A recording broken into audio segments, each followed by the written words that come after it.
இதோட main objective அப்படின்னு பார்த்தீங்கன்னா லேர்னிங்ஸை ஷேர் பண்ணுறது தான் இதோட மெயின் அப்ஜெக்டிவ். அதுதான் என்னோடய சேனலோட அபவுட் செக்ஷனில் சொல்லியிருப்பேன்.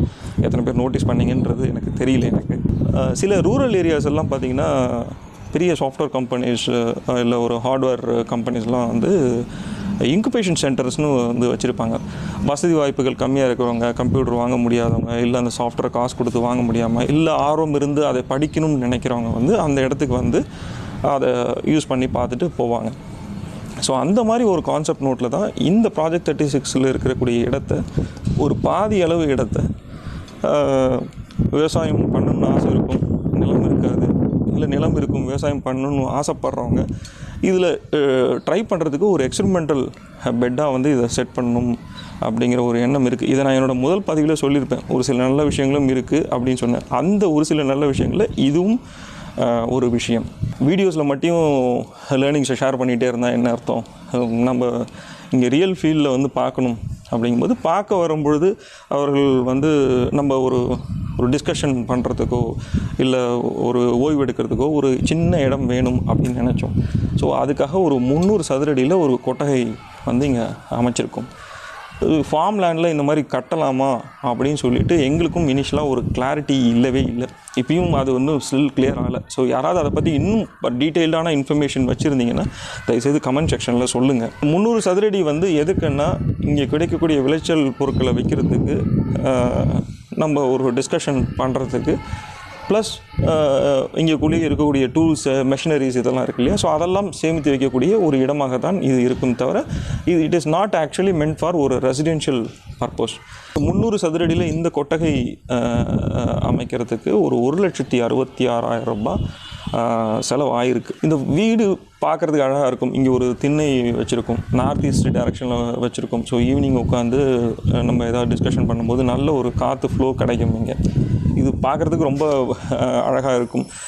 இதில் செலவு செஞ்சதுலேயும் நிறைய தவறுகள் செஞ்சுருக்கோம். அதிலேருந்து நிறைய லேர்னிங்ஸும் கிடச்சிருக்கு. மேசன் வச்சு தான் கட்டணும். இப்போ இந்த மேசன் வச்சு கன்ஸ்ட்ரக்ட் பண்ணும்போது என்ன ஆச்சுன்னா, இப்போ நம்ம வீட்டில் வந்து அம்மா சமைக்கும் போது டே போய் தக்காளி வாங்கிட்டு வா, டே போய் கொத்தமல்லி வாங்கிட்டு வா அப்படின்னு வந்து ஒரு டைமும் ஒரு நாளும் சமைச்சிட்டே இருக்கும்போது சொல்லுவாங்க. அது மாதிரி இந்த கொட்டகை கட்டும்போது பார்த்திங்கன்னா டெய்லியும் ஒரு மெட்டீரியல்ஸ் வந்து தேவைப்பட்டுருக்கும். ஒரு பில் ஆஃப் மெட்டீரியல்ஸுங்கிறது வந்து ப்ராப்பராக இல்லாதனால இந்த ஒரு தடவை போயிட்டு வரும்பொழுது நம்மளுடைய நேரம், டிரான்ஸ்போர்ட்டேஷன் காஸ்ட் இதெல்லாம் பார்த்திங்கன்னா ஏகப்பட்டது போயிடுச்சு. அதுக்கப்புறம் பார்த்திங்கன்னா மண் வந்து வாங்க சொல்லியிருந்தாங்க. இந்த பேஸ் போட்டுட்டு மண் ஃபில் பண்ணுறதுக்கு தேவைப்படும்னு சொன்னாங்க. ஒரு 10 டன் தேவைப்படும்னாங்க. ஒரு டன்னோட விலை 100 ரூபாய் மலை மண்.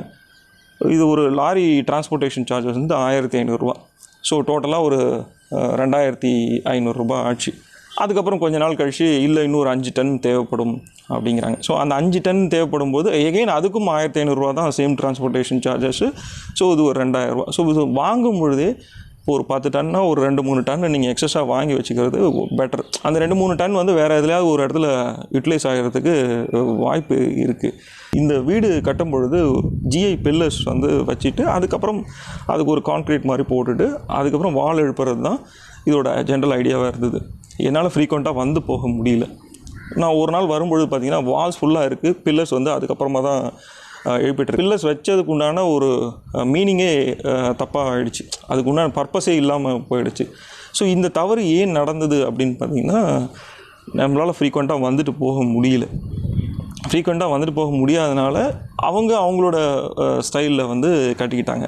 இது நான் ஏன் ஸ்பெசிஃபிக்காக சொல்கிறேன் அப்படின்னு பார்த்தீங்கன்னா, ஒரு நகரத்தில் ஒரு வீடு வாங்கும்பொழுது சில பேர் வந்து வாரம் ஒரு முறை போய் பார்த்துட்டு வருவாங்க அந்த கன்ஸ்ட்ரக்ஷன்ஸ் எப்படி நடந்துகிட்ருக்குன்ட்டு. சில பேர் வந்து டெய்லியுமே போகிற ஆளுங்கள்லாம் இருக்காங்க. ஸோ அந்த மாதிரி இங்கே ஒரு விஷயம் நடக்கும்போது எந்த கன்ஸ்ட்ரக்ஷன் இல்லைங்க, எந்த ஒரு ஆக்டிவிட்டியாக இருந்தாலும் உங்களுடைய மேற்பார்வையில் இருந்தால்தான் உங்களுடைய ரசனைக்கு ஏற்ப அந்த விஷயம் நடக்கும். இல்லாட்டி அது அவங்களோட ஸ்டைலில் தான் நடந்துகிட்ருக்கும்.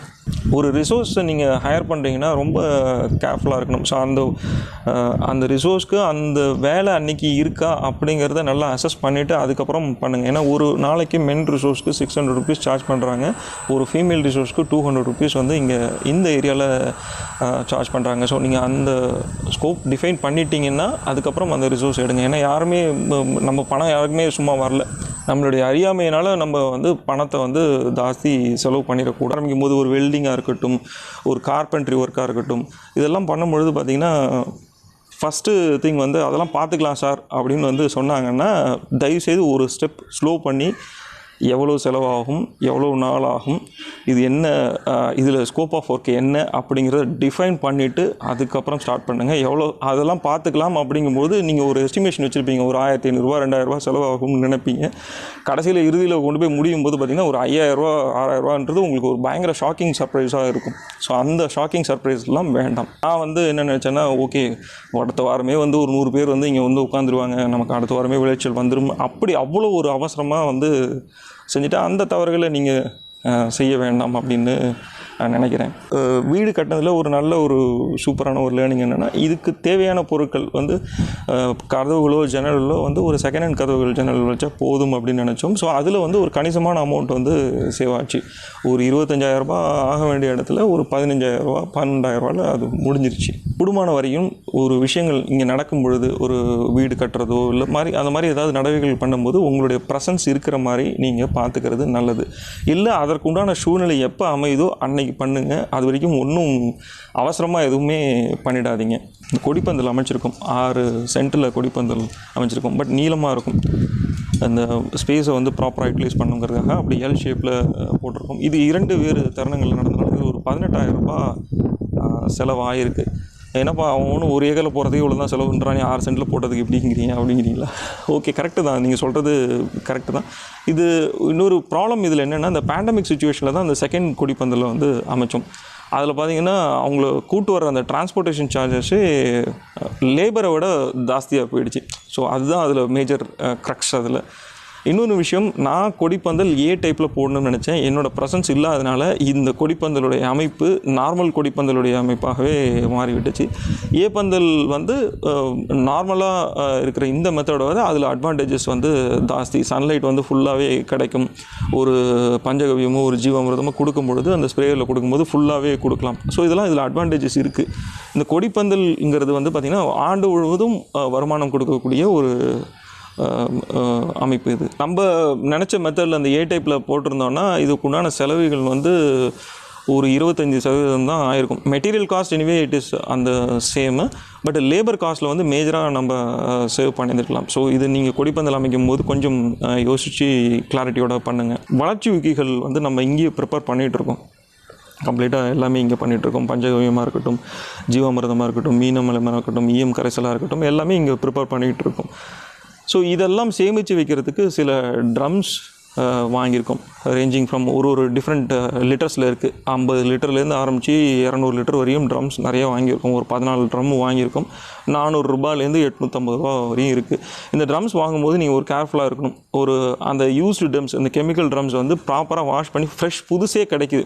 அது ஒரு 100 ரூபாய் 200 ரூபா கூட இருக்கும். நான் வந்து அந்த 100 ரூபாய் 200 ரூபாய்க்கு ஆசைப்பட்டு அந்த கெமிக்கல் உள்ள ட்ரம்மே வாங்கிட்டு வந்து அதை வாஷ் பண்ணி க்ளீன் பண்ணுறதுக்கு ரொம்ப டைம் ஆகிடுச்சு. அது எனக்கு ப்ராசஸும் ரொம்ப லென்த்தி ஆகிடுச்சு. அதில் செலவுகளும் ஜாஸ்தி ஆகிடுச்சு. ஸோ அதனால் வந்து வாங்கும்பொழுது அந்த 200 ரூபா யோசிக்காமல் அந்த புது ட்ரம்மே ஃப்ரெஷ் ட்ரம்மே நீங்கள் வாங்கிக்கிட்டிங்கன்னா உங்களுக்கு யூஸ்ஃபுல்லாக இருக்கும். அதுக்கப்புறம் இந்த பஞ்சகவியம், ஜீவாமிர்தம் இதெல்லாம் ப்ரிப்பேர் பண்ணுறதை பற்றி ஒரு வீடியோ ரெடி பண்ணிகிட்ருக்கேன். அது என்னோடய ஸ்டைலில் கொஞ்சம் ரெடி பண்ணிகிட்ருக்கேன். நிறைய வீடியோஸ் நெட்டில் அவைலபிளாக இருக்குது வளர்ச்சி ஊக்கிகள் எப்படி பண்ணுறதுங்கிறது. பட் அதை கொஞ்சம் டீட்டெயிலாக கொடுக்கலாம் அப்படிங்கிறதுனால ப்ரிப்பேர் பண்ணிகிட்ருக்கேன். சூன் அதையும் கொடுத்துட்றேன். இந்த பஞ்சகவியம், ஜீவாமிர்தம் இதெல்லாம் வந்து இந்த பயிர் செய்கிறவங்களுக்கு தான். இந்த மரங்கள் இதுக்கெல்லாம் வந்து கண்டிப்பாக அது கொடுத்தீங்கன்னா அதோட வளர்ச்சிகளும் நல்லாயிருக்கும். இப்போ நீங்கள் அதுக்காக வந்து நீங்கள் ஒரு 50 லிட்டர் டம்மில் தான் ப்ரிப்பேர் பண்ணணும், நான் 100 லிட்டர் டம்மில் தான் ப்ரிப்பேர் பண்ணணுங்கிறது அவசியம் கிடையாது.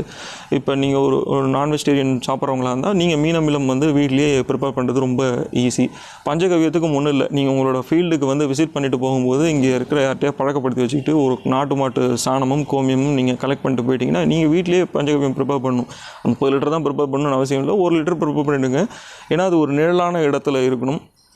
அதுக்கப்புறம் டெய்லி கலக்கி விடணும். ஸோ அந்த மெயின்டெனன்ஸ்லாம் இருக்குது. ஸோ நீங்கள் வீட்டில் இருக்கும்பொழுது அதெல்லாம் ஈஸியாக பண்ணலாம். நீங்கள் வரும்பொழுது ஒரு 1/2 லிட்டர் எடுத்து வந்து அது ஒரு 50 லிட்டர்ஸோட மிக்ஸ் பண்ணி நீங்கள் உங்களுடைய மரங்களுக்கு கொடுத்தால் அது வந்து நல்ல ஒரு இங்கே ஒரு 2 வீலர் வாங்கி வச்சுருக்கோம். 30,000 செலவு ஆயிருக்கு. செகண்ட் ஹேண்ட் 2 வீலர் தான் வாங்கியிருக்கோம். இது ஏன் 2 வீலர் வாங்கணும் அப்படின்னு பார்த்தீங்கன்னா, செங்கல்பட்டு இங்கேருந்து ஒரு 6 கிலோமீட்டர். ஏதாவது ஒரு மெடிக்கல் எமர்ஜென்சி இல்லை ஏதாவது ஒரு திங்ஸ் வாங்கணும் அப்படிங்கும்போது இந்த 2 வீலர் இருக்கும்போது கொஞ்சம் ஈஸியாக இருக்குது. இது அவசியமாக அப்படின்னு கேட்டிங்கன்னா, எங்களை பொறுத்த வரைக்கும் இது ஒரு அவசியமான ஒரு விஷயமாக இருந்தது. அதனால் நாங்கள் இங்கே வாங்கி வச்சுருக்கோம். அடுத்தது கோழி கொட்டகை இங்கே அமைச்சிருக்கோம். ஸோ ஒரு 10க்கு 10 சதுரடியில் ஒரு கோழி கொட்டகை அமைச்சிருக்கோம். இந்த கோழி கொட்டகை எல்லா இடத்துலையும் அவசியமானு கேட்டால் அது டிபெண்ட்ஸ், உங்களோட நீடை பொறுத்தது. எங்களுக்கு வந்து இந்த கோழிகள் வளர்க்கணும், இதன் மூலம் இந்த பூச்சி மேலாண்மையை சிறப்பாக செய்யணும் அப்படிங்கிற ஒரு ஆர்வத்தில் நாங்கள் இங்கே அமைச்சிருக்கோம். இப்போ முதல்ல நிறைய யோசித்தோம், நிறைய மாடல்ஸ்லாம் பார்த்தோம். அப்புறம் வந்து சொன்னாங்க இதெல்லாம் ஒர்க் அவுட் ஆகாது, நாட்டுக்கோழி வளர்ப்புக்கு இது இந்த செட்டப்லாம் சூட் ஆகாதுன்னாங்க. அப்புறம் இது வந்து ரொம்ப ப்ரொடெக்டடாக வச்சுருக்கணும் அப்படின்னு சொல்லியிருந்தாங்க. ஸோ அதுக்கு உண்டான இது ஒரு அடிக்கு குழி தோண்டி அதில் வந்து 2 அடி ஹைட்டில் கல் வச்சு அதுக்கு மேலே மெஷ்ஷு 1/2 இன்ச்சு மெஷ்ஷு கட்டி உள்ளே வந்து பரண் அமைப்பெல்லாம் செஞ்சு மேலே கொட்டகை போட்டு அந்த கொட்டகையில் தண்ணீர் விழாத அளவுக்கு ஒரு பிளாஸ்டிக் ஷீட் போட்டு இது வந்து லாக்டு. ஈவினிங் 6 o'clock ஆனால் அந்த பயாலஜிக்கல் கிளாக் கரெக்டாக ஒர்க் அவுட் ஆகிடும். கரெக்டாக எல்லாம் 6-6:30 மணிக்கு உள்ள அசம்பிளாகி அதுவாக போயிடும். மார்னிங் 6 மணிக்கு அது மாதிரி திறந்து விட்டுருவோம். ஸோ அது பாட்டி மேய்ச்சல் இருக்கும். இதுலேருந்து முட்டைகள் கூட கிடைக்குது. நாங்கள் அதை கன்சியூம் பண்ணுறதில்ல, எங்களுக்கு அதில் விருப்பம் இல்லை, அதில் நாங்கள் கன்சியூம் பண்ணுறதில்ல. ஒரு 20-25 முட்டைகள் வாரம் வருது. ஸோ அந்த வந்துட்டுருக்கு. இங்கே ஒரு 20 கோழிகள் இருக்குது. இப்போ புது வரவுகளும் இருக்குது. ஸோ அதுதான் நீங்கள் இந்த கிளிப்பிங்கில் பார்த்துட்டீங்க. இதுக்கு உண்டான மொத்த செலவுகள் அப்படின்னு பார்த்தீங்கன்னா ஒரு 16,000 இருக்குது. இந்த வெல்டிங் மெஷ், அந்த 1/2 inch மெஷ் வந்து 50x3 மீட்டர்ஸ் வந்து அதுவே வந்து ஒரு 2,800 ஆகிடுச்சு. அந்த பாரிஸ் கார்னர் தான் வாங்கணும். மேலே இருக்கிற ஷீட்ஸு, மற்ற காஸ்டிங்கு, அந்த வெல்டிங் மெஷ் வந்து அடிக்கிறது, ஜிஐ பைப் வச்சு ஃபவுண்டேஷன் போட்டிருக்கோம்.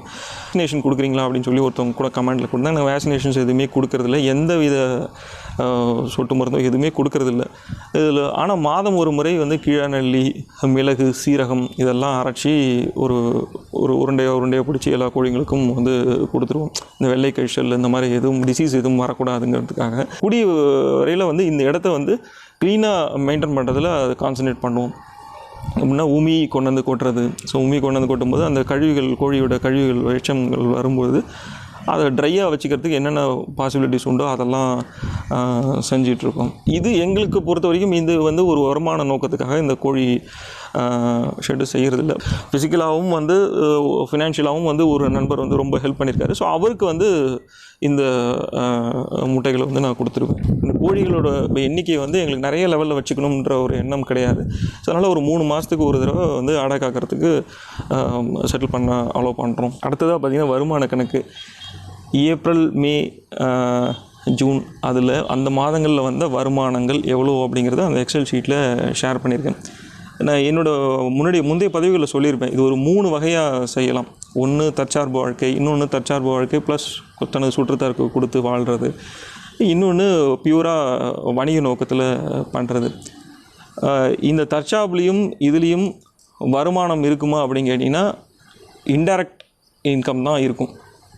டைரக்ட் இன்கம்ங்கிறது 1% தான் இருக்கும். அந்த எக்ஸல் ஷீட்டை நீங்கள் கேர்ஃபுல்லாக வாட்ச் பண்ணிங்கனாலே உங்களுக்கு தெரியும். அதில் வந்து எவ்வளோ செலவாயிருக்கு, அந்த மாதத்துக்கு எவ்வளோ வரவு வந்திருக்கு, எனக்கு அந்த காய்கறி விளைச்சலை விற்றது மூலமாக எனக்கு எவ்வளோ வரவுகள் வந்திருக்குன்றதை நான் மென்ஷன் பண்ணியிருப்பேன். நீங்கள் அதை பார்த்தீங்கனாலே உங்களுக்கு தெரியும். ஒரு 10% வந்து மேலே தான் இருக்கும், செலவோட ஒரு 10% மேலே தான் இருக்கும். பட் இப்போ அந்த வருமானம் வர்றதில்லை. ஏன்னா எக்ஸ்பேன்ஷன் போயிட்டுருக்கு, புது விஷயம், கல்டிவேஷன் வந்து பிளான்லாம் பயங்கரமாக சேஞ்ச் பண்ணிகிட்ருக்கோம், வேறு மெத்தட்ஸ் ட்ரை பண்ணிகிட்ருக்கோம். அதனால் செலவுகள் ஜாஸ்தியாக இருக்குது, விளைச்சலும் இல்லை. ஏன்னா லேண்ட் ப்ரிப்ரேஷன்லேயே பாதி டைம் போனாலும் விளைச்சலும் இல்லை. ஸோ இப்போ விளைச்சல் இப்போ தான் ஸ்டார்ட் ஆகிருக்கு. எகைன் இதையும் ரெக்கார்ட் பண்ணி அடுத்த வர்ற பதிவுகளில் வந்து அந்த ஷீட்டையும் வந்து உங்களுக்கு ஷேர் பண்ணுறேன். இதை லார்ஜ் ஸ்கேலில் வணிக நோக்கத்தில் பண்ணும்போது இதுக்கு உண்டான வாய்ப்புகள், வருமானம் தரக்கூடிய வாய்ப்புகள் நிறையாவே இருக்குதுன்னு தான் நினைக்கிறேன். பட் இதை பற்றி நாங்கள் இன்னும் எக்ஸ்ப்ளோர் பண்ணல. நிறைய நண்பர்கள் கேட்டிருந்தாங்க, அந்த 5 அடுக்கு முறை, மியாவாக்கி முறை பண்ண முடியுமா அப்படின்லாம் கேட்டிருந்தாங்க. 36 சென்ட்டில் வந்து ஒரு செக்ஷனாக அலோகேட் பண்ணிட்டு தான் இருக்கும். ஸோ கூடிய விரைவில் அதை பற்றியும் அப்டேட்ஸ் கொடுக்குறேன். அந்த 5 அடுக்கு முறை, அப்புறம் அந்த மியாவாக்கி முறை, இதெல்லாம் பற்றி இந்த பெட்லேயே எக்ஸ்பெரிமெண்ட் பண்ணி பார்க்கலாம் அப்படின்னு ஒரு ஐடியா இருக்குது. ஸோ அதை பற்றியும் கூடிய சீக்கிரத்தில் அப்டேட் கொடுக்குறேன். அதுக்கு உண்டான முயற்சிகள், ஒர்க் அவுட்ஸ்லாம் போயிட்டு தான் இருக்குது. இந்த எபிசோடோட வரவு செலவு கணக்குகளை முடிச்சுக்கிறேன். டோட்டலாக பார்த்திங்கன்னா ஒரு 7,10,000 ரூபாய் செலவு பண்ணியிருக்கோம். அதில் ஒரு எஃபெக்டிவாக ப்ராப்பராக பண்ணியிருந்தால், தவறுகளே செய்யாமல் செஞ்சுருந்தால் ஒரு 20% 25% பணம் சேவ் பண்ணியிருந்திருக்கலாம்.